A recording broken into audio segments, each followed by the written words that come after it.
네, 금빛교회 교사 여러분, 오늘부터 우리가 온라인으로 가스펠 프로젝트 교사 교육을 계속 이어가려고 해요.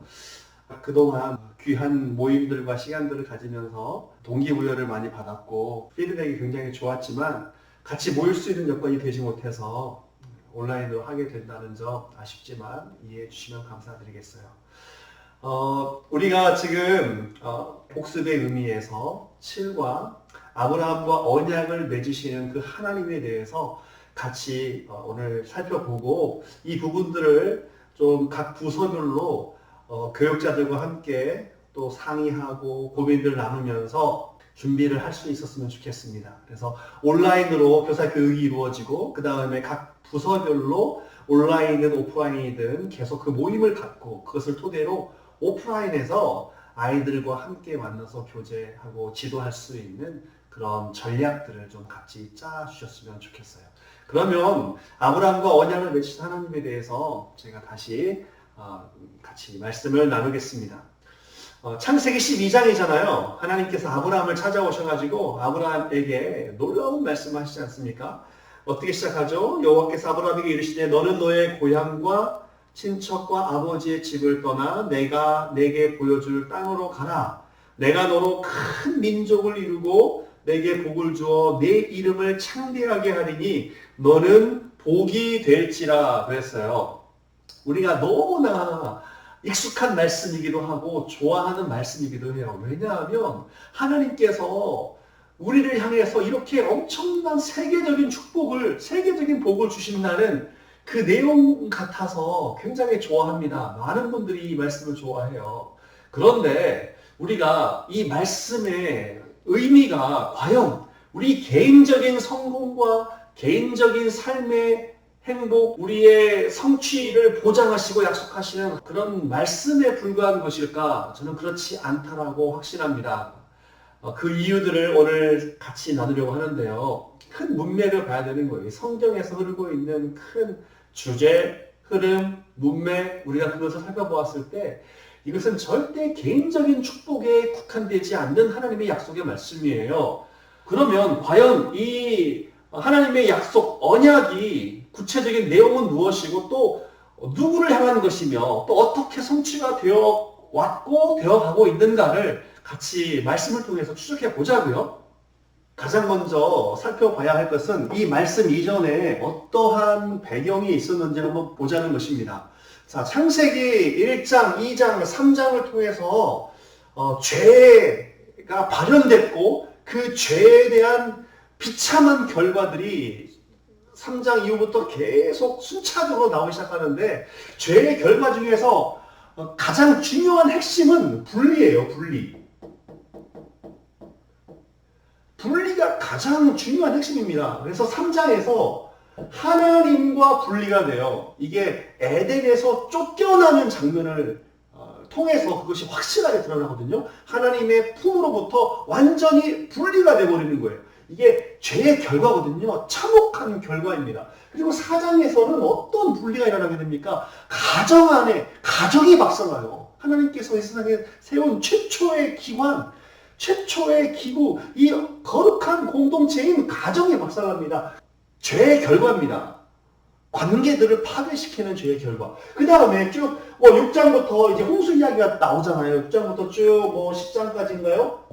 홍수 이야기가 나오면서 이 노아의 가정 역시 그 홍수 속에서 살아남았지만 그 가정에서도 역시 이 죄의 결과와 죄의 영향력은 나타나고 있는 것을 확인해 볼 수가 있어요. 그 다음에 11장에서 어떤 사건이 일어납니까? 바벨탑 사건이 일어나죠. 이 바벨탑 사건을 통해서 인간관계와 사회가 분리되고 파괴되는 것을 보여주고 있는 거예요. 자, 하나님과의 관계가 박살납니다. 가정과의 관계가 박살납니다. 인간 기본적인 사회 공동체의 관계들이 박살나는 거예요. 이게 죄의 참혹한 결과거든요. 근데 하나님은 이 죄의 결과 그대로 방치하지 아니하시고 우리에게 놀라운 사랑과 은혜를 베푸시는 거예요. 그래서 12장에서 놀라운 반전이 일어나는 거예요. 놀라운 반전, 거룩한 반전. 무엇입니까? 하나님께서 주도적으로 이 박살난 죄인들에게 찾아오시는 거예요. 이게 은혜입니다, 여러분. 그래서 우리가 12장을 읽을 때 이런 앞에서의 죄에 참혹한 결과들을 먼저 우리가 기억을 하고 그 가운데서 하나님께서 가만히 있지 아니하시고 다시 당신의 거룩한 은혜를 우리에게 확인시켜 주기 위해서 한 사람, 아브라함으로 대표되는 그 한 사람에게 찾아와서 그 당신의 놀라운 은혜를 확인시켜주고 또 세워가시는 장면을 우리가 지금 읽고 있는 거예요. 그래서 이것은 개인적으로 우리가 자신의 성취를 이루고 성공을 이루고 야망을 이루는 우리를 성공시키시는 하나님을 적용시켜야 되는 것이 아니라 우리에게 은혜를 베푸셔서 구원의 역사를 이루어가시는 구속사적인 관점에서 봐야 한다는 거예요. 다른 말로 이야기하면 하나님의 나라, 하나님께서 다스리시고 하나님께서 통치하시고 하나님의 은혜로 채워가시는 그 놀라운 선한 역사의 영향력 안에 새로운 역사가 시작된다는 것, 그것이 12장에 놀라운 반전인 것입니다. 그래서 12장에서는 이 아브라함 단순히 개인만을 말하고 있는 것이 절대로 아니에요. 자, 아브라함을 하나님께 축복하시는데 내가 너로 큰 민족을 이루게 하신다고 하셨어요. 큰 민족. 여러분, 민족은 어떻게 이루어지는 거예요? 민족은 가정 단위를 말하고 있는 것이 아닙니다. 민족이라는 단위는 가정이 하나, 둘, 셋, 넷, 수백 가정, 그리고 이 가정, 그 동일 세대에서 끝나는 것이 아니라 후손으로 이어지는 거예요. 이 집단의 역사성을 말하고 있는 거거든요. 그러면 이것이 구체적으로 17장에 어떻게 표현되고 있는지 한번 보자고요. 7절 보시면 내가 내 언약을 나와 너 및 내 대대 후손 사이에 세워서 영원한 언약을 삼고 너와 내 후손의 하나님이 되리라 그랬어요. 단계에 끝나지 않고 대대 후손에 이어지는 영원한 언약을 세우신다라고 그랬죠. 그 다음에 8절에 내가 너와 내 후손에게 내가 거류하는 이 땅 곧 가나안 온 땅을 주어 영원한 기업이 되게 하고 나는 그들의 하나님이 되리라 그랬어요. 여기서 반복되고 있는 아주 중요한 하나님의 약속의 내용이 무엇이냐면 나는 그들의 하나님이 되리라. 나는 너희의 하나님이 되리라 라는 거예요. 그 민족의 하나님이 되리라. 그런데 여기에서 너와 내 후손의 하나님이 되리라 라는 이 부분을 우리 주목해서 한번 보자고요. 너와 내 후손,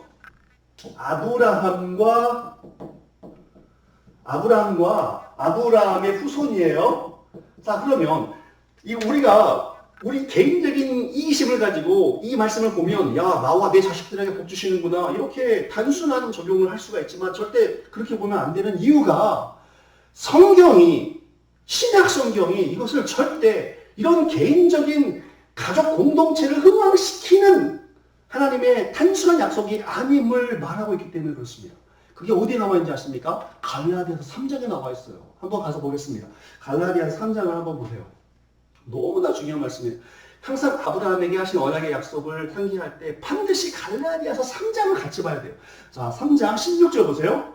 이 약속들은 아브라함과 그 자손에게 말씀하신 것인데 아브라함과 그 자손, 후손에게 말씀하신 것인데 그 약속에 대해서 좀 설명하고 있는 거죠. 사도 바울이 하신 것인데 여럿을 가리켜 그 자손들이라 하지 아니하시고 자, 이 후손이 여럿 그냥 불특정 다수를 상대로 한 자손이 아니라는 거예요. 자, 그러면 누구를 가리켰는지 봅시다.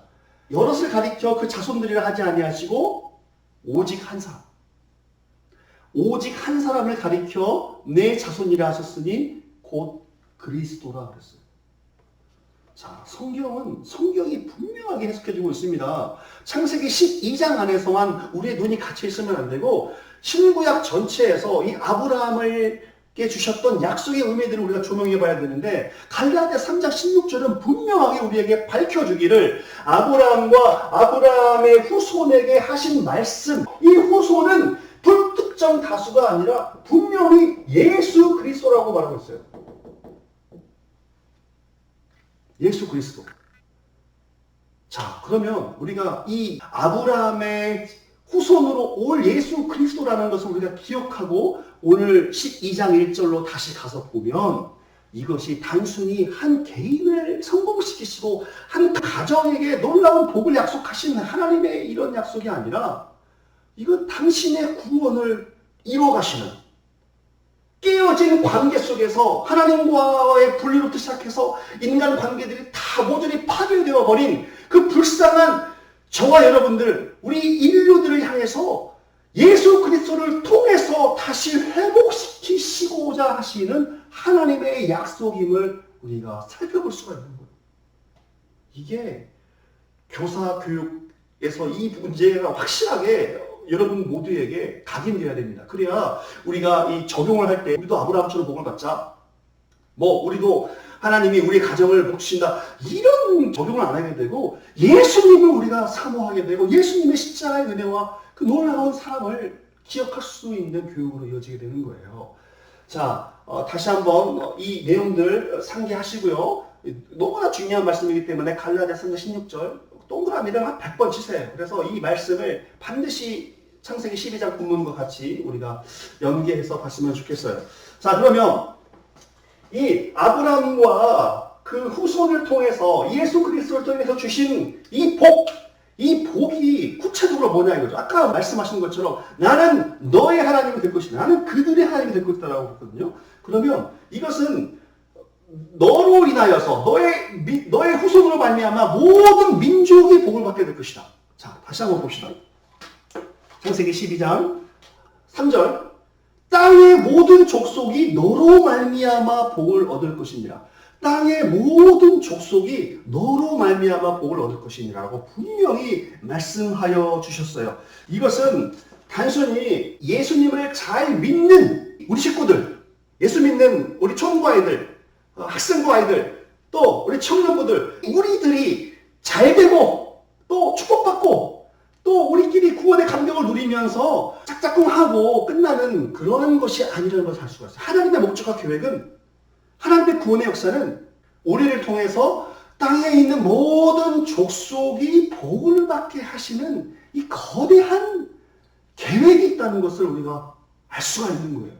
그래서 교사님들께서 아이들의 눈을 열어주셔야 돼요. 개인적인 구원의 점검 필요해요. 또 개인적인 구원의 확신, 그 확신을 가지고 감사하며 기뻐하며 교회 생활 잘하고 교회 잘 나오고 하는 것 중요한 것입니다. 그런데 우리 신앙생활의 목적은 그것에 만족하는 것이 아니라 우리를 통해서 땅에 있는 모든 족속, 바꿔서 이야기하면 예수님을 알지 못하는, 하나님을 알지 못하는, 십자가를 알지 못하는 모든 사람에게 그 놀라운 하나님의 약속을 흘러넘치게 하는 역할을 해야 한다는 것을 분명히 우리가 알 수가 있는 선교적인 미션, 이 선교적인 적용을 반드시 해야 되는 것입니다. 이것이 다른 말로 표현하면 제사장 역할이에요. 제사장. 이것이 구체적으로 잘 나와 있는 성경 부분이 어디냐면 출애굽기 19장이에요. 한번 가서 보겠습니다. 출애굽기 19장. 지금 여기저기 지금 말씀을 제가 막 뒤적거리면서 여러분 안내하고 있는데 메모하시고 잘 상기했으면 좋겠어요. 19장 5절 보세요. 세계가 다 내게 속하였나니 너희가 내 말을 잘 듣고 내 언약을 지키면 너희는 모든 민족 중에서 내 소유가 되겠고 너희가 내게 대하여 제사장 나라가 되며 거룩한 백성이 되리라 그랬어요. 우리의 신분과 우리의 정체성이라는 것은 이 제사장 나라가 된다는 건데, 여러분 이 제사장이 뭐냐면 헬라어로는 판티넥스라고 하는데 이 제사장이라는 것은 다리 놓는 사람이에요. 다리 놓는 사람. 제사장이라는 이 직분의 역할은요, 거룩하신 하나님과 죄인들 사이에서 중간에서 다리를 놓는 거예요. 이 제사를 통해서 다리를 놓는 역할을 하는 거거든요. 놀라운 사명 있는 직분이에요. 이 다리를 놓는 이 사명을 가진 존재가 바로 저와 여러분들, 제사장 나라인 저와 여러분들인데, 이게 신약에서 어떻게 구체화되냐면 베드로 전서에서 구체화가 돼요. 베드로 전서 한번 가서 봅시다. 베드로 전서 2장이에요. 2장 보시면 5절 너희도 산돌같이 신령한 집으로 세워지고 예수 그리스도로 말미암아 하나님이 기쁘게 받으실 신령한 제사를 드릴 거룩한 제사장이 될지니라. 거룩한 제사장이 되는 건데 예수 그리스도를 통해서 아브라함의 후손으로 오시는 예수 그리스도를 통해서 우리가 제사장이 되는 거예요. 그러면 이 제사장이 어떠한 역할을 하고 있는지 9절에서 나와 있어요. 9절 베드로전서 2장 9절이에요. 그러나 너희는 택하신 족속이요 왕같은 제사장들이요 거룩한 나라요 그의 소유가 된 백성이니. 자, 네 가지 중요한 직분을 이야기하죠. 너는 뭐라고 했습니까? 아니 너는 아니라 여기는 너희예요. 굉장히 중요한 대명사인데 이 너희 복수입니다. 너희는 택하신 족속 왕같은 제사장들이요 거룩한 나라요 그의 소유가 된 백성이냐. 그러니까 아브라함에게 하신 그 말씀이 구체화된 거예요. 예수 그리스도를 통해서 우리가 제사장 나라 왕같은 제사장들이 되었는데 이 너희는 교회입니다. 교회. 여기서 지금 말하고 있는 것은 상도리신 예수 그리스도를 통해서 세워지는 신령한 집이기 때문에 교회를 상징하고 있는 것이거든요. 그러면 우리가 교회를 이루고 있는 것, 다시 이야기하면 초등부가 초등부를 이루고 있고 또 학생부가 학생부를 이루고 있고 청년부가 청년부를 이루고 있는 이 하나님을 믿는 예수 그리스도를 주님으로 믿고 고백하고 있는 공동체, 교회를 이루고 있는 목적과 이유가 무엇이냐고요? 9절에 나와 있어요. 9절 후반절 봅시다. 후반부에 이는 너희를 어두운 데서 불러내어 그의 귀한 빛에 들어가게 하신 이의 아름다운 덕을 선포하게 하려 하시느니라. 자, 하나님의 놀라운 은혜와 복을, 영광을 선포하고 선전하는 일에 우리를 제사장 삼아주신 거예요. 이해되십니까? 선교적인 개념이 있다는 거 이해되세요? 우리가 성경을 많이 알아서 뭐예요? 우리의 지식 자랑할 일이 있어요? 우리가 뭐 교사 교육 하는 이유가 무엇입니까? 아이들 잘 가르쳐서 그 아이들이 사회에 나가서 뭐 성공하고 개인적으로 성공하고 또 그런 일이 있었으면 좋겠지만 있기를 원하고 또 기도하지만 우리의 교육의 목적이 그들의 성공과 그들의 개인적인 성취, 야망을 이루는, 소원을 이루는 그것의 교육을 목적으로 두면 안 되고 인생의 사명, 인생의 삶의 목적과 의미, 방향, 그것이 결국에는 나의 심볼이 제사장의 역할로서 다리를 놓는 그러한 사람의 역할로 살아가면서 깨어져 버린 하나님과의 관계를 다시 연결하는, 깨어져 버린 가정의 관계들을 다시 연결하는, 깨어져 버린 인간 사회의 더러운 문화와 이런 것들 속에서 다시 하나님과 연결시켜주는 다리 놓는 사명을 가지고 있는 거예요.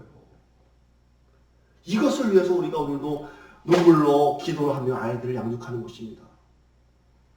아이들에게 이 복음을 심어줘야 돼. 그래야 그들이 무엇을 위해서 공부를 해야 되는지 알게 되는, 그들이 왜 공부를 해야 되고 왜 학교에 가야 되고 왜 친구들과 사이에서 그들이 예수 믿는 그리스도인들로서의 삶을 살아가면서 희생하며 섬기며 그들에게 복음을 전해야 되는지 그 이유와 목적을 알게 되는 거예요.